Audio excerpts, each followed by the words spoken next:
Coming up next, the Bookening has its third episode on Mansfield Park.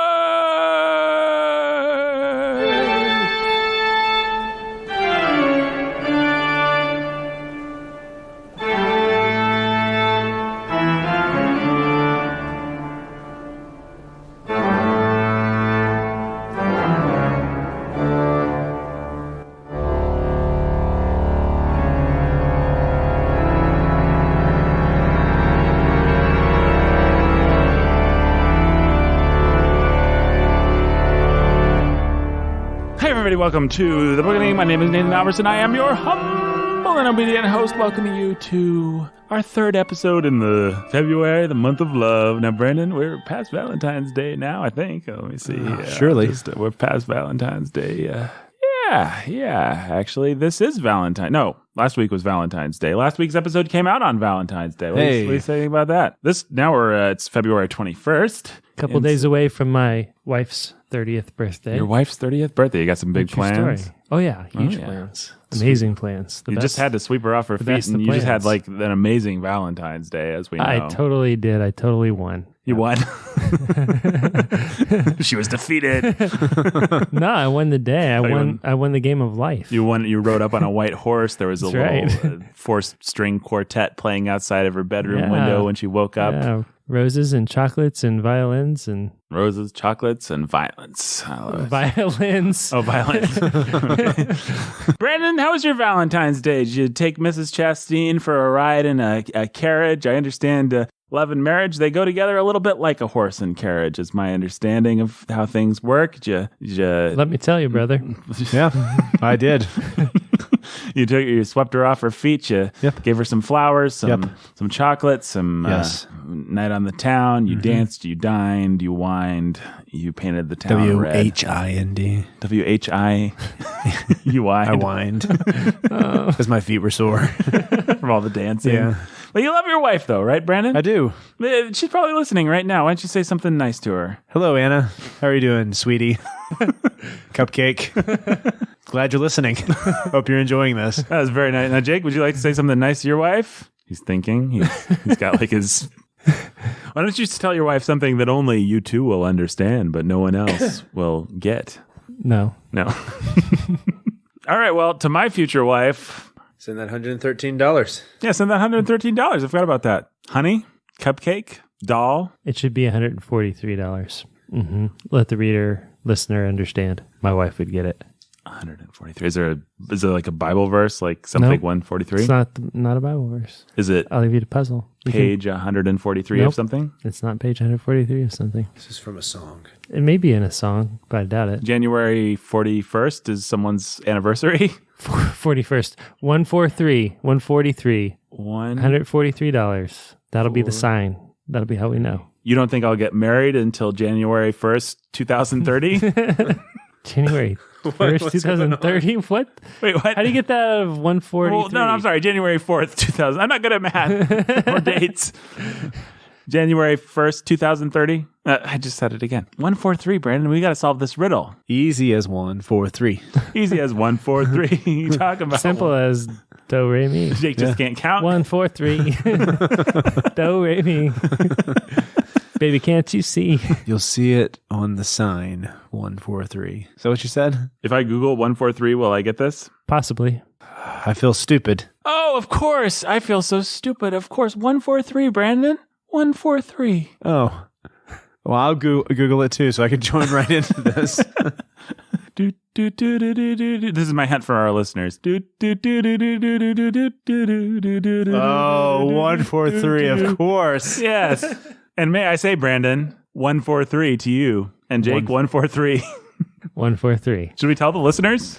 No. But can we tell the listeners 143? Oh, yeah. 143 listeners. 143 listeners. 143.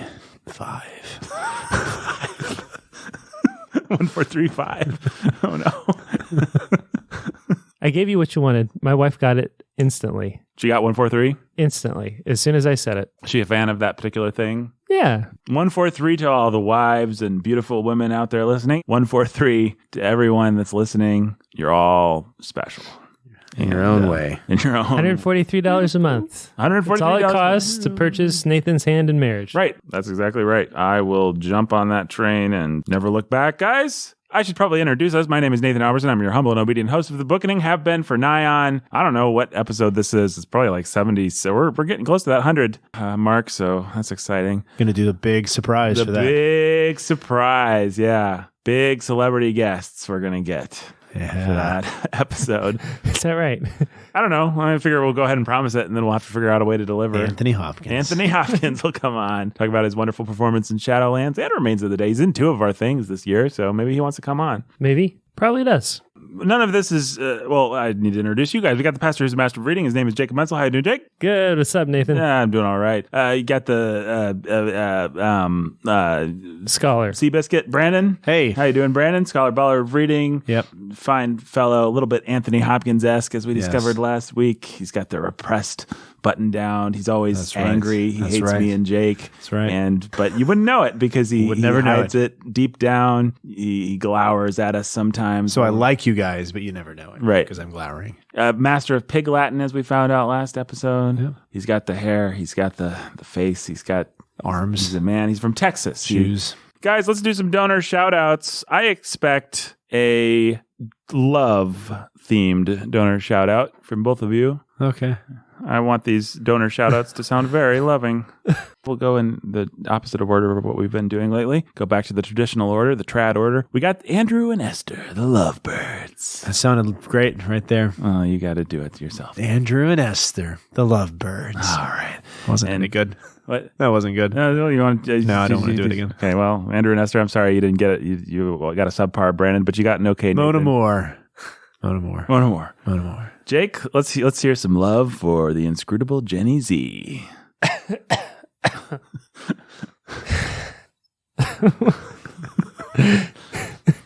I'm sorry, Jenny. That sounds like most of my dates with my wife. I'm sorry, Hannah.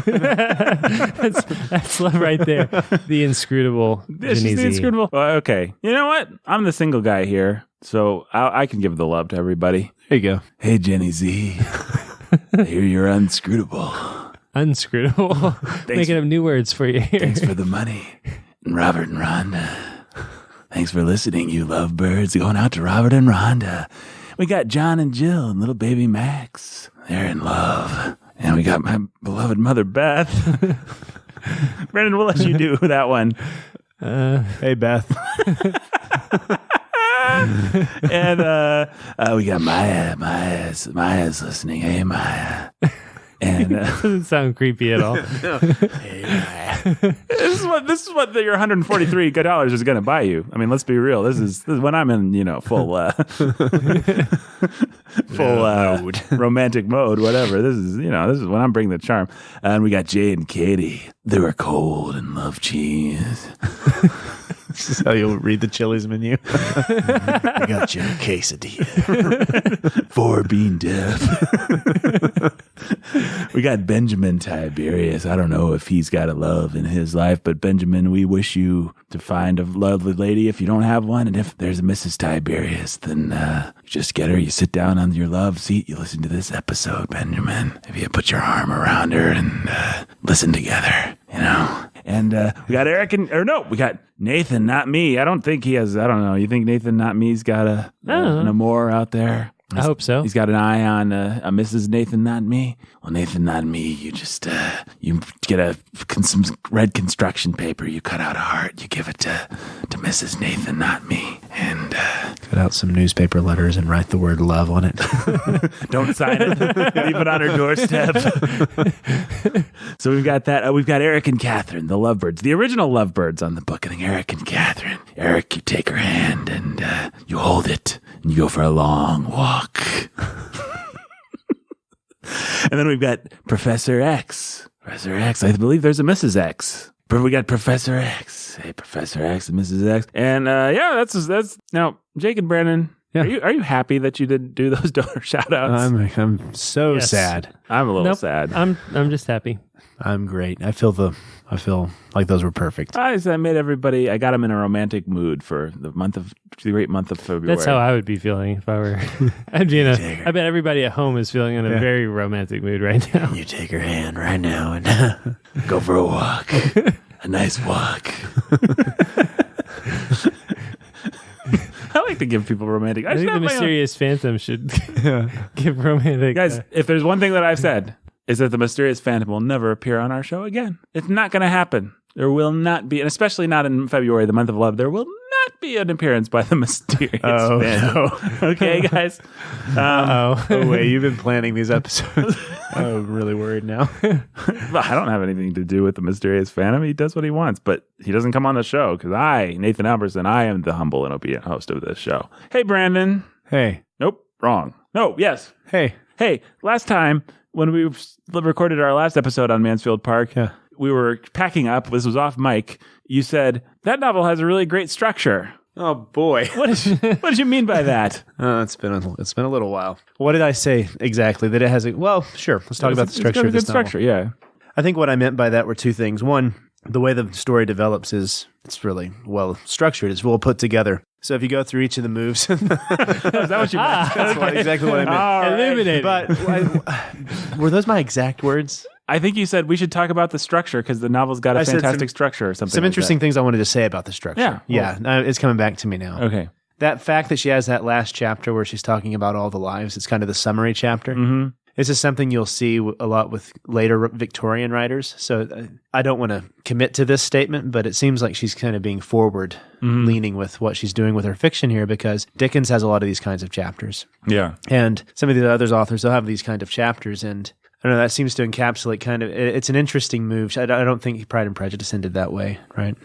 Not exactly. With the happy, here's how everybody ends, here's how everybody's lives gets wrapped up. I mean, her novels do tend to, she's very classical. I mean, she ticks off all the, you know what, it's not like anything's left ambiguous usually. But not like where the chapters particularly set out to just to tie up the every loose end, yeah. It's like a loose end tying chapter. Right. Which also leads to some of the problems people have with a novel. They feel like the love with Edmund and Fanny just comes on too quickly. Mm-hmm. Like you don't actually get to see it happen. Yeah. Mm-hmm. But I would argue that's not actually a big problem with this book. So that's one of the things that I had noted. And I wanted to go and do some research to see, was this unique to her? Was this some history she was tapping into with form, with this kind of chapter? Because it did remind me a lot of how Dickens would end his novels. I thought that was an interesting structural thing she did. Mm-hmm. The other really interesting thing she did was how she took one central motif or image and let that kind of unravel the story for us. And so in this case, it's the father leaving the house right,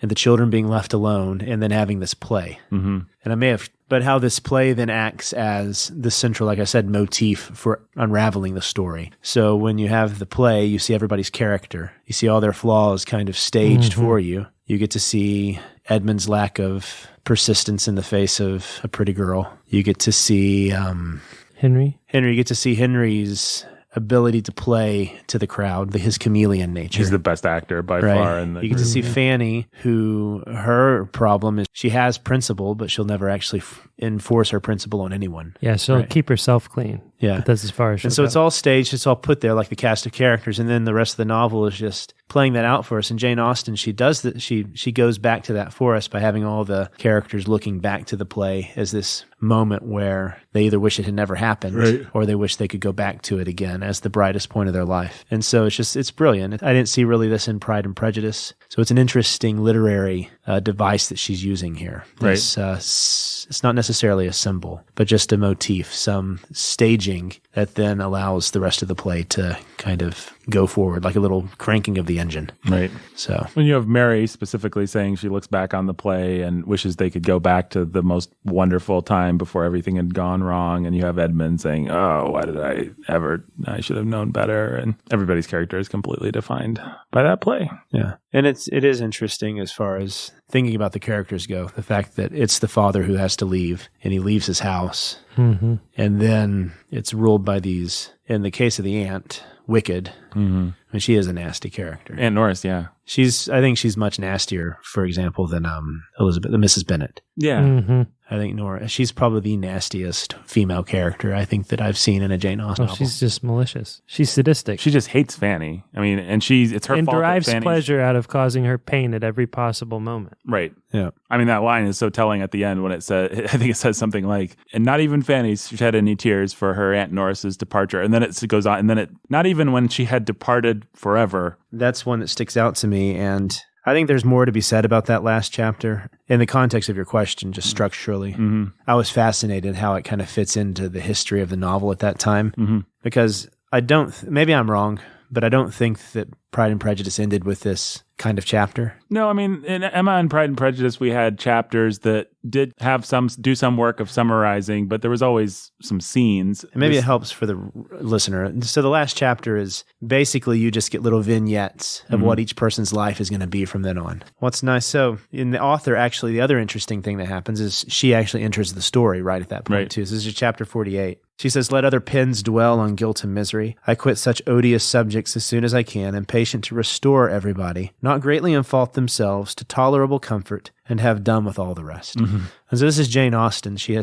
We've had a novel where she has not been a part of it at all. Right. So it's interesting that suddenly now she has entered the stage. It's clever because as a last chapter, and this is just coming to me now, what this actually reminds me a lot of, and I think she probably is being intentional with this, is how at the last of all of Shakespeare's plays, you'll have like the puckish character will come on and say, "Thank you, listener, for being here. Now, here's what happened. Now everybody go home and be at peace." And actually, I think this is really clever.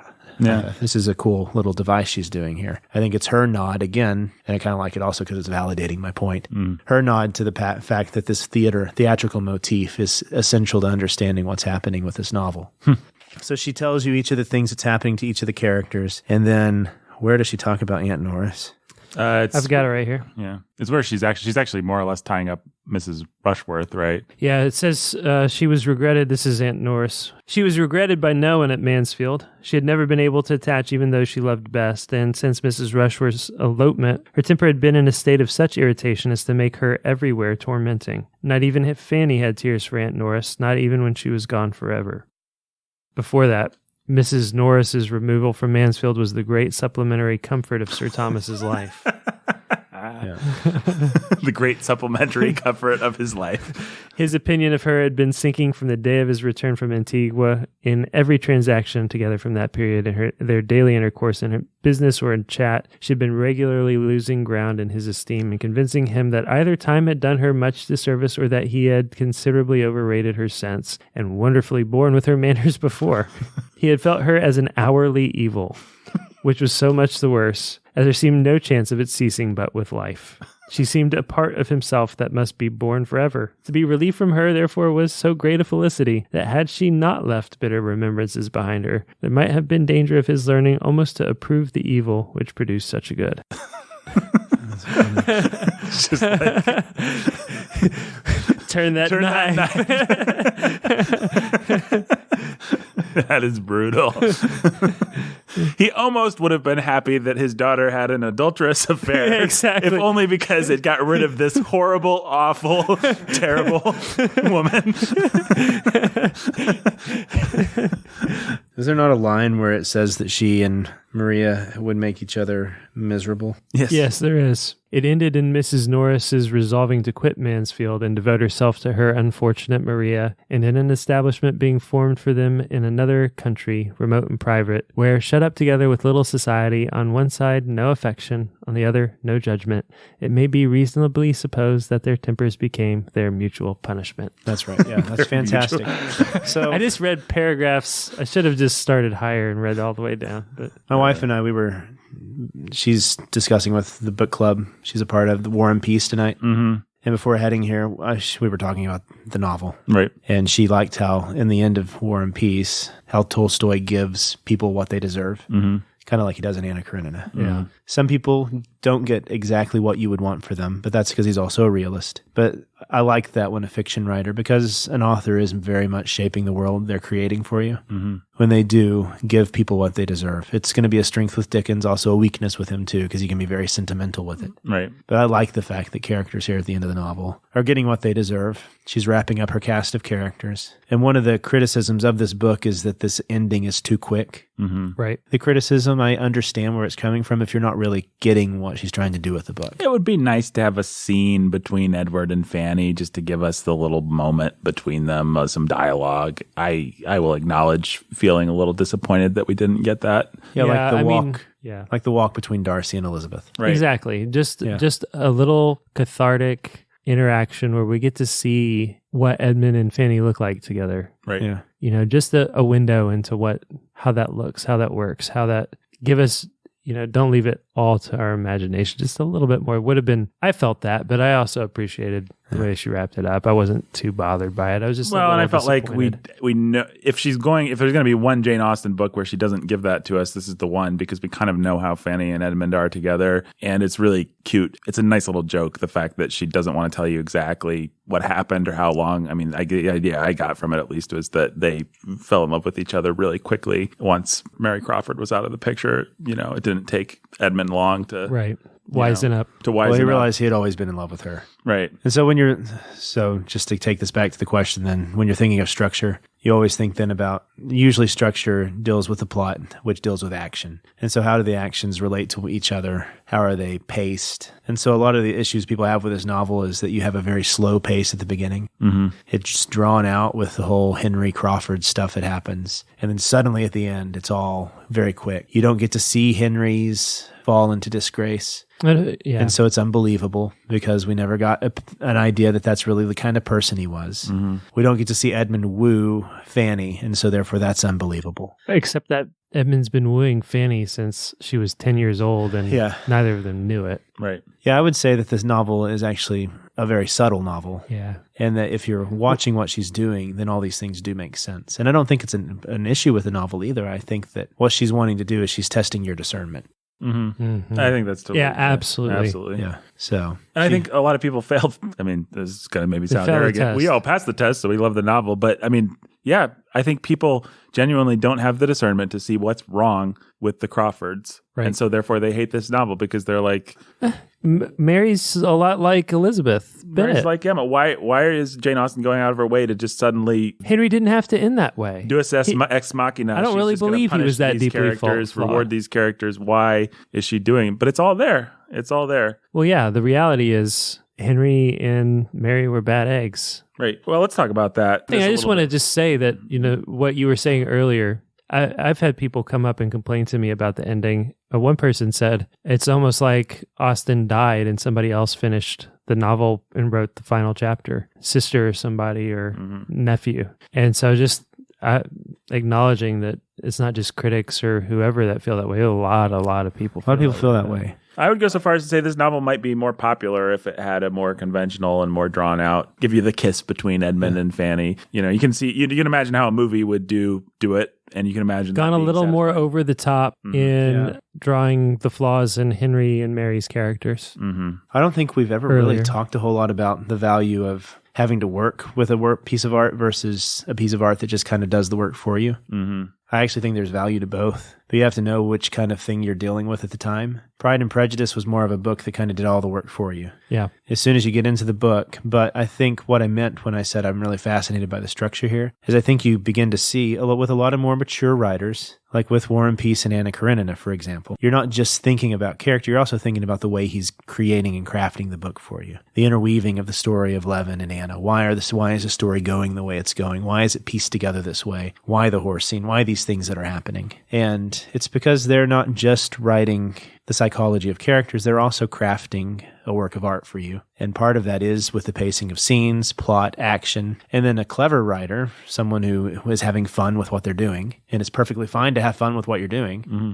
They're going to start doing things like she's doing here. They may fail at it, but I don't think she's failing at it, but I do think you need to realize that she's not doing what she was trying to do with Pride and Prejudice. Yeah, she's writing it's her own little, this is its own thing, crafted in its own way, and it has its own little structural plot elements that are really interesting that are happening here. This is a story about morality and about parenting and about wisdom and discernment. If you look at it that way, it all makes sense. If you look at it as a romantic comedy, like so many people think of Pride and Prejudice as being, then it's kind of going to drop the ball on you. Yep. But that's your fault for just not knowing what Jane Austen's actually doing in all of her novels, including Pride and Prejudice. I mean, but think about any good Shakespeare play. You don't just talk about character with a Shakespeare play. You can't. With Shakespeare play, you have to talk about plot, action. You have to talk about structure, the Dialogue. themes that are happening, dialogue, the way he's crafting what's on the page, and then that gets performed on the stage. And so I guess the point I'm trying to make is this is it's a work that asks you to be mature with the way you handle it, which means that you're not just trying to dive in to lose yourself in a character. You're diving in to read a work of art that's been written for you to read and enjoy. And then when she does something strange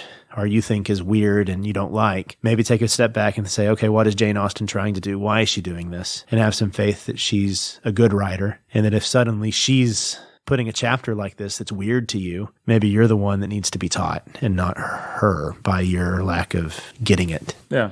On the Bookening, we can be awfully iconoclastic towards things like Ernest Hemingway, for example, or modernist writers that we just don't think are quite up to snuff. But I really think you should always approach a book with humility, especially somebody as old and renowned as Jane Austen, especially somebody that's a genius like Jane Austen. You should allow the book to discipline you. If she did it and it strikes me weird, the problem's probably with me. Maybe not, but I'm going to start by assuming the problem's with me and try and figure it out. And then maybe I'll find that it's not, but... Yeah, that's perfect. Because you got it exactly why I was feeling weird saying this at first. And it is because of things we've said about Joyce and Faulkner, who I could see my snotty friend that I've mentioned before coming on and saying, well, but you guys didn't care about structure in Joyce and Hemingway and Faulkner, and they were all very sophisticated with their structure. You didn't even really deal with that. And that's because Jane Austen has spent 2 other novels gaining our trust. Right. And we know that she's really good and we like what she's doing, and she's humble, but she's also just loves the craft that she's doing. And I'm willing to be taught by somebody like Jane Austen in a way that I'm not willing to be taught by Hemingway. Yeah. That's just what it comes down to. And you just have to know when to hold them. You have to know when to take an author seriously and when to just not have any time for it. Life is too short. You don't have time to be taught by Faulkner, because he's just not a good teacher for you. Well, Hemingway's a great example because he's immediately going to, within the first third of his novel, he's going to tell you that you should jump into bed with the first submissive, pretty young thing that you find. It doesn't take a rocket science. It doesn't take a great moral scientist to figure out what's wrong with that or why Hemingway's not. And it also doesn't mean that for young writers out there who want to learn the craft of writing, it isn't good to have a teacher show you these things that Hemingway did really well. Oh, sure. But that's also where your teachers matter too. So just be discerning in what you read, who you trust, why you trust them, the podcasts you listen to, the teachers you have, the writers you idolize. Like we talked about with the Shadowlands episode, that came before all this, right? Yes. We're iconoclastic because you shouldn't have the wrong idols. So. No, you should just the right idols. Just the right idols. The right idols. Bookening should be your only idol. Right. Listen to us.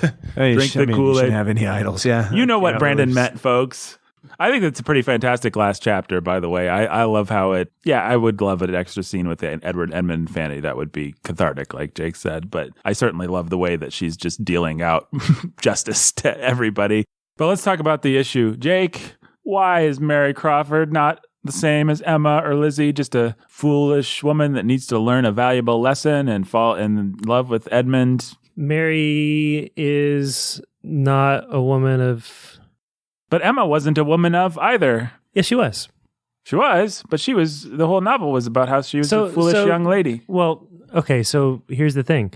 Looks can be deceiving. A lot of young people fall into this trap, especially if you have a pretty young face. Good manners can cover over bad character. And good manners, when they're handed down because of class or whatever, they can cover over bad character, but bad character is bad character. You know, what you see in somebody like Mary is a lot of good manners covering over a lot of bad character, and the same with Henry. A lot of good and pleasing, pleasant manners. They're not that dissimilar from who's the villain? Pride and Prejudice, not Mr. Bennett.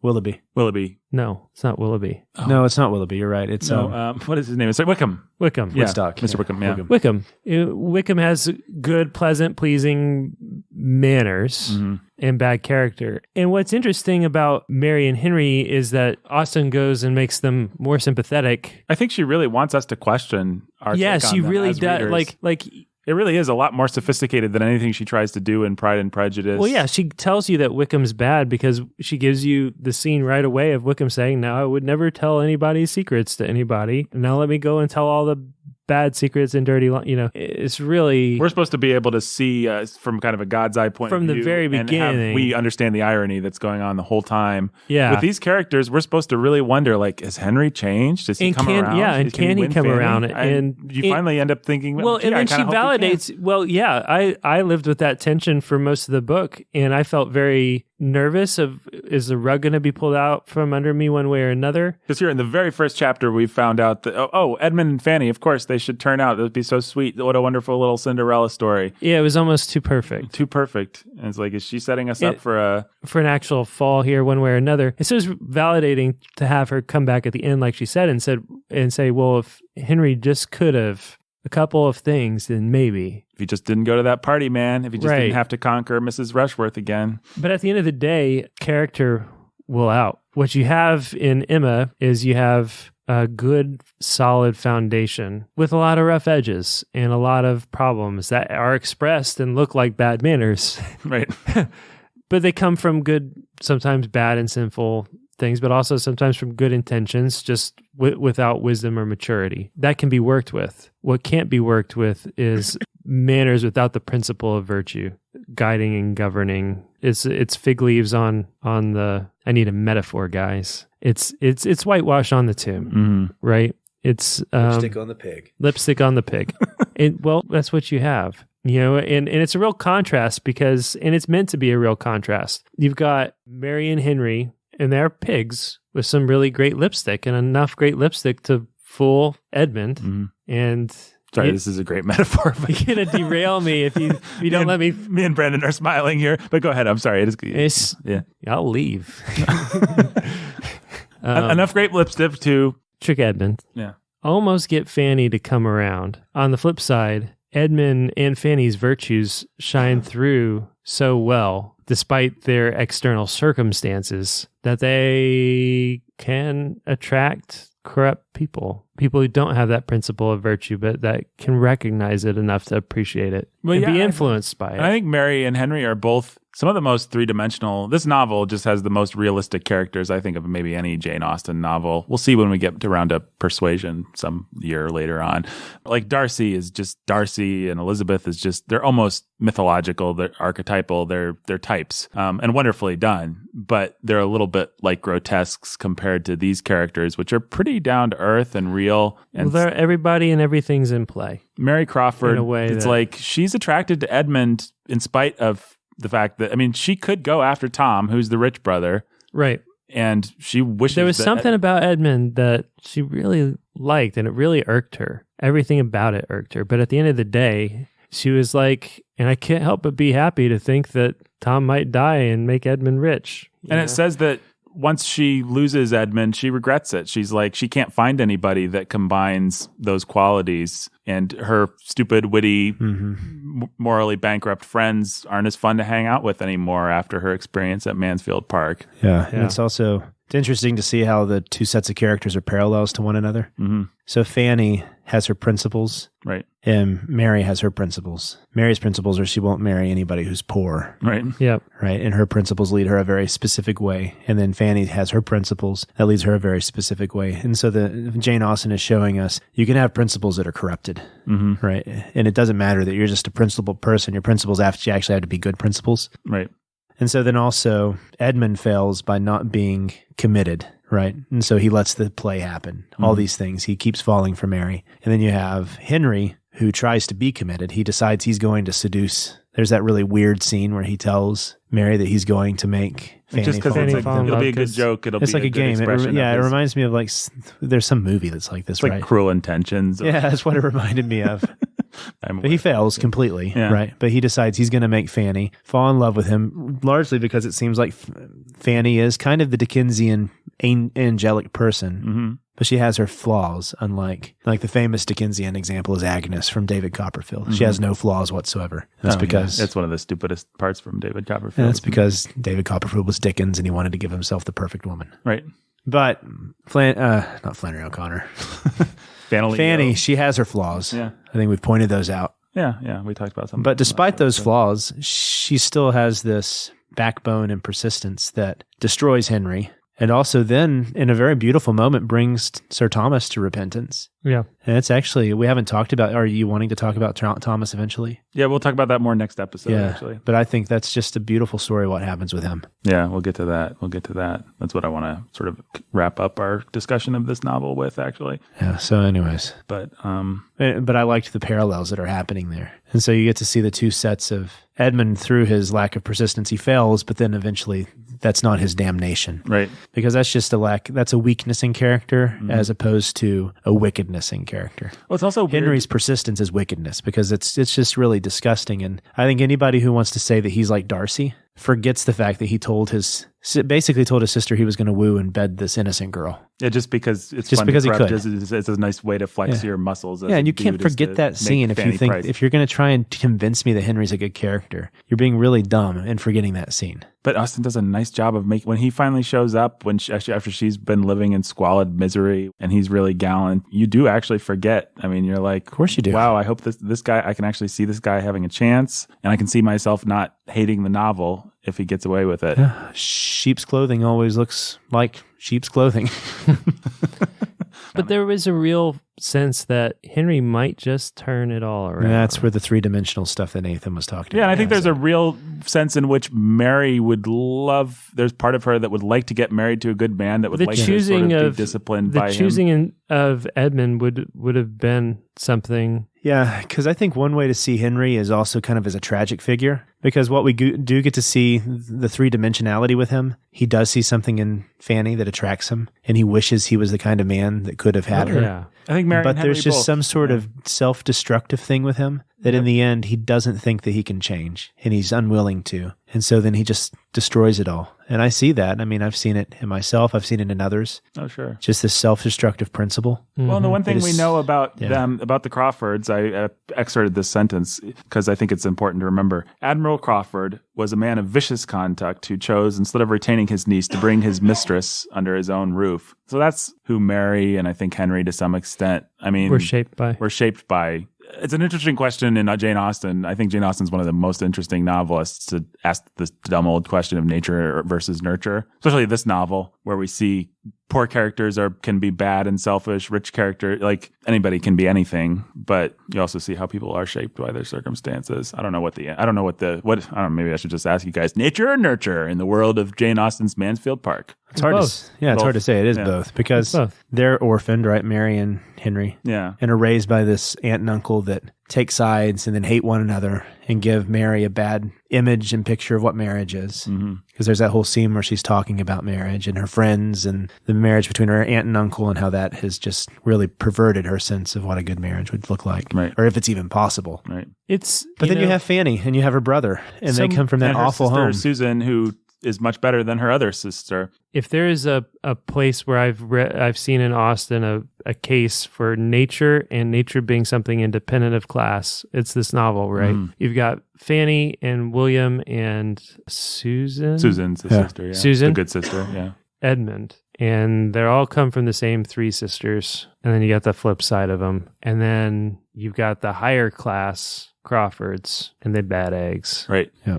But you've also got Sir Thomas, as we'll talk about next episode, reflecting on how he botched the nurture of his daughters. Well, so, yeah, it has to be both, I guess. It's nuanced, yeah. Yeah. She realizes that it's both. That you can have a bad egg that you can make. Yeah, you have a bad egg that you can make. you can't ever make it a not bad egg. Well, But Susan's the example in the novel that's striking of someone who obviously grew up in a bad environment, has all these bad impulses, but Fanny just discovers she basically has. Actually, she does give you a bad egg that becomes a good egg with Tom, the oldest son. With Tom, the oldest son. And it happens because you almost die.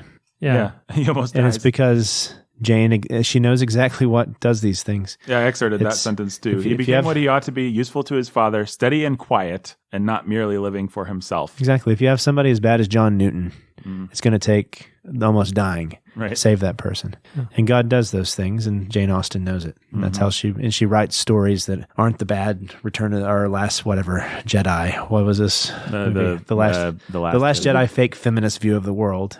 It's an accurate, godly view of the world. And the difference is something like what happened to Henry should have been a catalyst for change, but we really see the Crawfords' true colors when we see Mary and Edmund having and Mary's like, well, we can make this blow over and then we can cover this up and this can be, the real evil becomes obvious is that it became a public thing, right? That it was discovered and not that it wasn't something that could be hushed and quieted up. Well, you see that with her, it was always an issue of her pride and her self-image. Yeah. And her brother was tied to that. And so she was always, I've seen this a lot with people who are like her. They're always going to be very protective of their family and those people who they see as part of their image and very defensive against outsiders. Right. Right. And so if anything tries to attack that immediately becomes the enemy, even if it's obvious that their relative was the evil person. But they'll be very generous about extending that kindness to you. Like they'll decide the whole Mansfield Park is their family and they're going to take them in too. But, then they'll... But as soon as it turns sour, they will close ranks. Yeah. Yeah.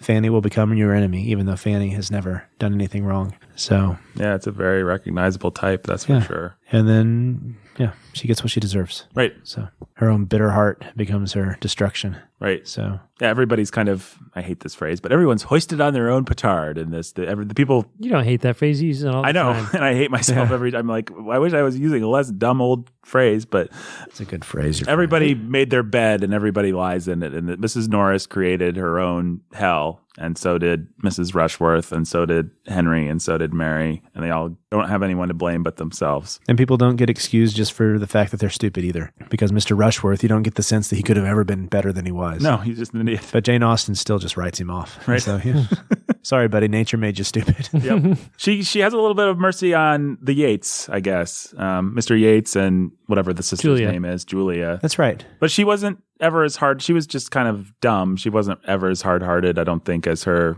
No, people get redemption. It's one of the things I like about Austen. It was mostly, this is what she says, that Julia escaped better than Maria was owing in some measure to a favorable difference of disposition and circumstance, but in a greater to her having been less the darling of that very aunt, less flattered and less spoilt. Her beauty and acquirements had held but a second place. She had always been used to think herself a little inferior to Maria. Her temper was naturally the easiest of the two. Her feelings, though quick, were more controllable, and education had not given her so very hurtful a degree of self-consequence. That's a good line. Every homeschooler should read this book. That's a great line right there. Well, and most of the sins that we see of Julia are the sins of bratty jealousy. The reason she hates her sister is because her sister is always the best, and they're fighting about who gets the part in the play. She's so proud that she gets to ride in the carriage and that one in the front of the carriage in that one. Yeah, when they go on that trip. It was also like you got that real sense that she really can't have anything nice. Like Maria gets Mr. Rushworth and also Henry Crawford. Maria's going to try to have her cake and eat it too. Julia's going to get the crumbs. Right. It was nice. It's nice to see that Mr. Yates, the dumb idiot, play loving, thinks he's so smarter than Sir Thomas. That was a funny scene. It was pretty hilarious. Yep. He's just like the hipster character in this. He's just like, hey. For anybody who wants to see a master. He comes around and he's just like, lives to please Sir Thomas or something like that. Right, yeah. No, Isn't that what? Yeah. But if anybody wants to see masterful use of that free indirect style, go and read the scene where he walks into the middle of this kind of tense family moment and then just starts talking about the play. It's so stupid. Talking about Julie, she was humble and wishing to be forgiven, and Mr. Yates, desirous of being really received into the family, was disposed to look up to him, that's Sir Thomas, and be guided. He was not very solid, but there was a hope of his becoming less trifling, of his being at least tolerably domestic and quiet, and at any rate, there was comfort in finding his estate rather more and his debts rather much less than he had feared, and in being consulted and treated as the friend best worth attending to. You know what's interesting about the novel, and it's so interesting coming from Jane Austen, who's such a great caustic wit, is the virtue of quietness, of sobriety, of steadiness. It is the virtue. It's one of the virtues. Yeah, the ability to keep your mouth shut.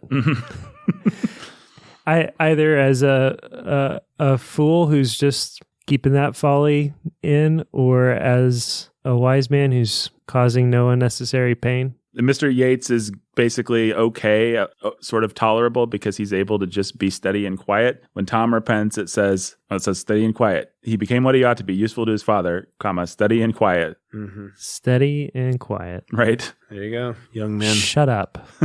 Learn to be steady and quiet. And then one day, maybe somebody will care what you have to say. Maybe. Maybe.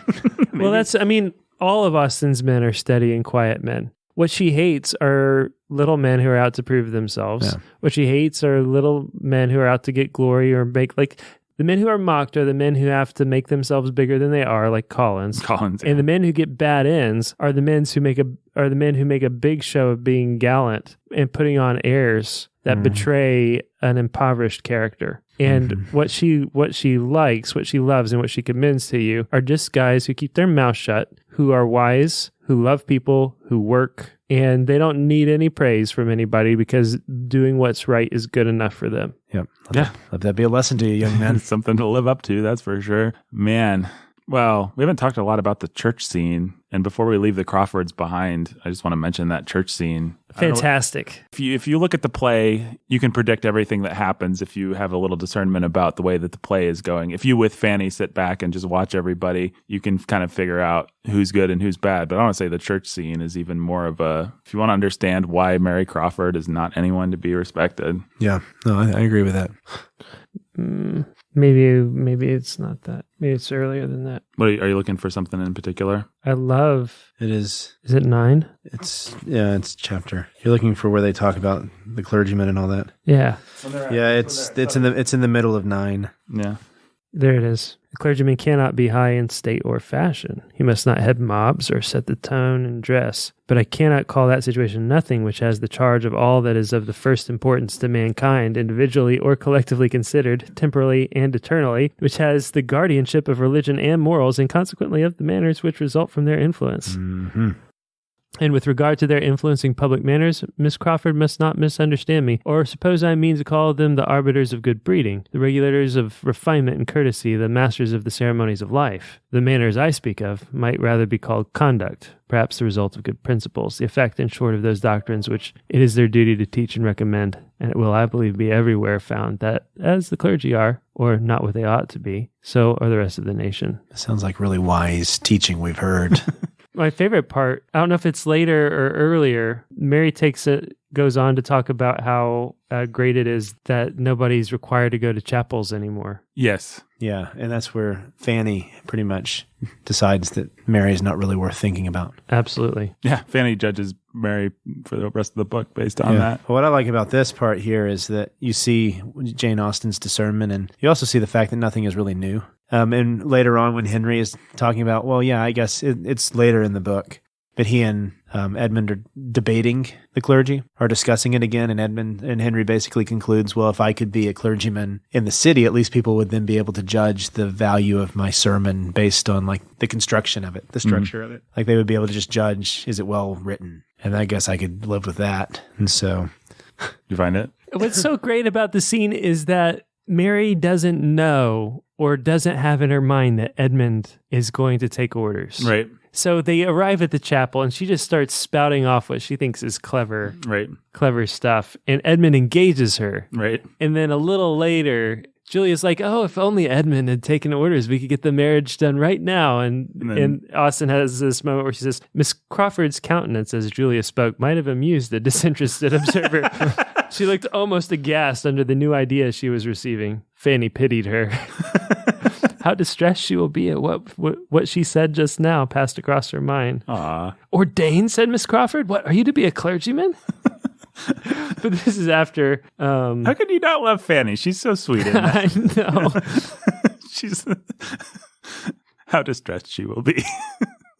It must do this. So this is Miss Crawford laughing. So Fanny's like, it's a pity that the custom should be discontinued of, everybody coming to the thing. And she says, and she's laughing while she says this, must do the heads of the family a great deal of good to force all the poor housemaids and footmen to leave business and pleasure and say their prayers here twice a day while they're inventing excuses themselves for staying away. And Edmund defends Fanny. Then she says, at any rate, it is safer to leave people to their own devices on such subjects. Everybody likes to go their own way, to choose their own time and manner of devotion. The obligation of attendance, the formality, the restraint, the length of time, altogether, it's a formidable thing and what nobody likes. And if the good people who used to kneel and gape in that gallery could have foreseen that the time would ever come when men and women might lie another 10 minutes in bed, when they woke with a headache, without danger of reprobation because chapel was missed, they would have jumped with joy and envy.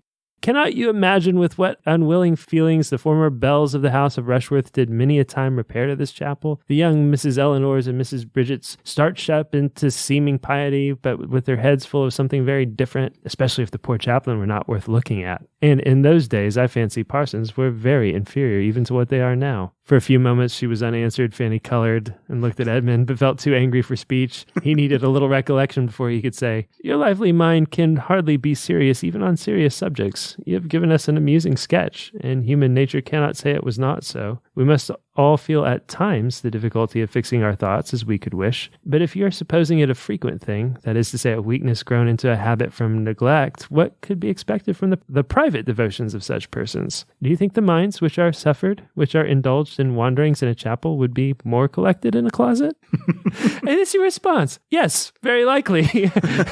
They would have two chances at least in their favor. There would be less to distract the attention from without, and it would not be tried so long. And then this was it. The mind which does not struggle against itself under one circumstance would find objects to distract it in the other, I believe. Snap it.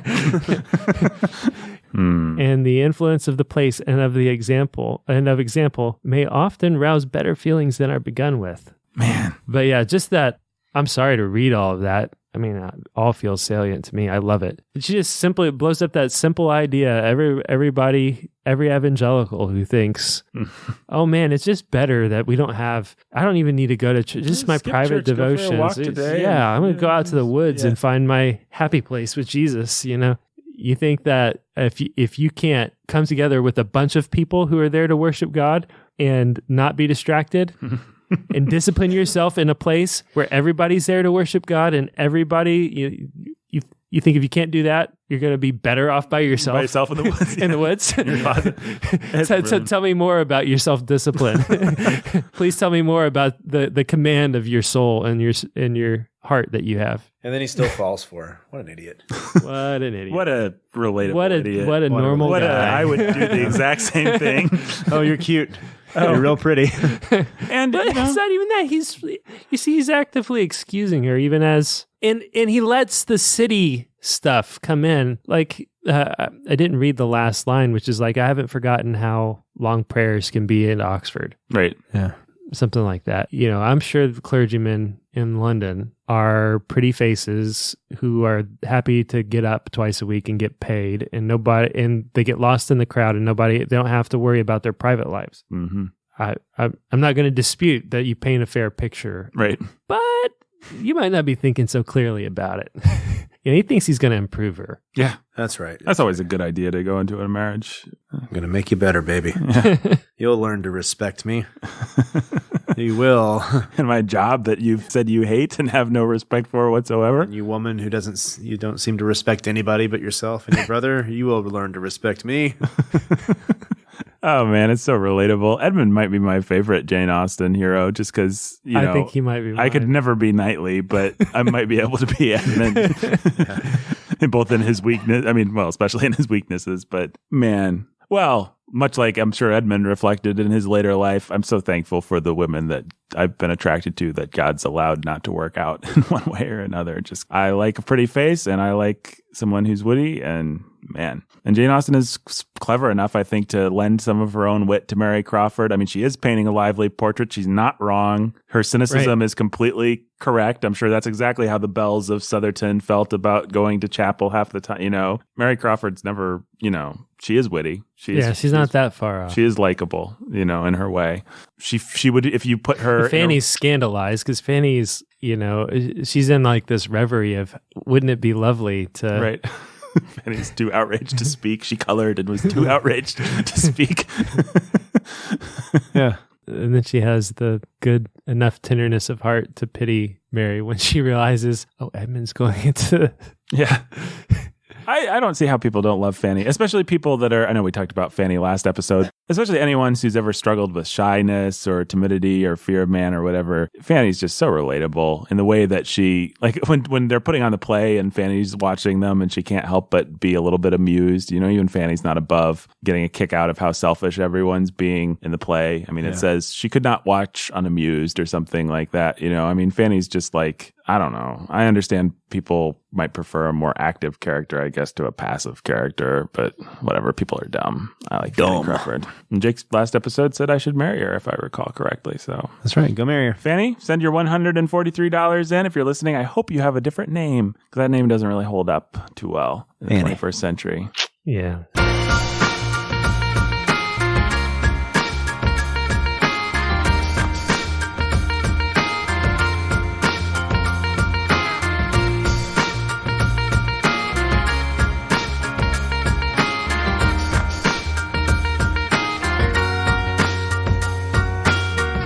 It was written and produced by Nathan Alverson.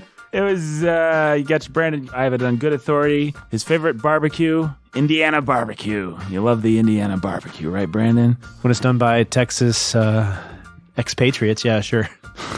So you prefer a good Texan barbecue? Yeah, there's nothing like it. That would be delicious. Does anyone have any? We should do a Bookening episode once where we just sit around and smoke a brisket. That would be amazing. That'd be awesome. Let's do it. Maybe we'll do that for the 100th episode. We should do that when we read the Odyssey. Yeah. A lot of meat eating in that.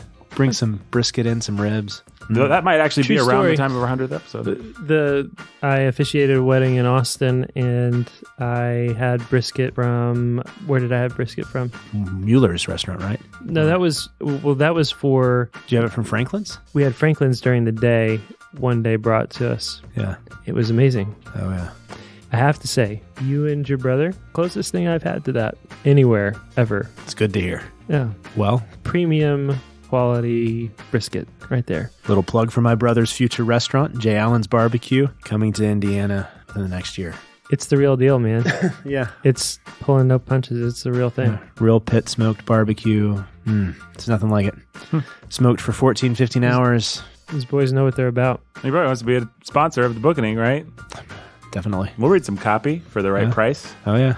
Give them a discount. If you're within like 50 miles of us and have any idea what good Texas barbecue is like, you should just wait for the opening of this restaurant and plan a trip and come hang out with the Bookening and get some really great Texas barbecue. That's fantastic. That'd be a lot idea. of fun. Yeah. Yeah. And if you're a beautiful woman and you want to give $143, we'll give you a discount on your brisket. Nathan will buy it for you because, you know, you're practically already engaged. Yeah, You'll still have to tip. Yeah, well, it might come out of the $143. Let's be honest here. I was going to say something. Forgot about what it was, Brandon. I think we all want brisket right now. I think the important thing is... the dumbest thing is I'm sitting here thinking I would just be happy to pack up and go to Arby's before they close for a stupid brisket sandwich from Arby's. Sounds great.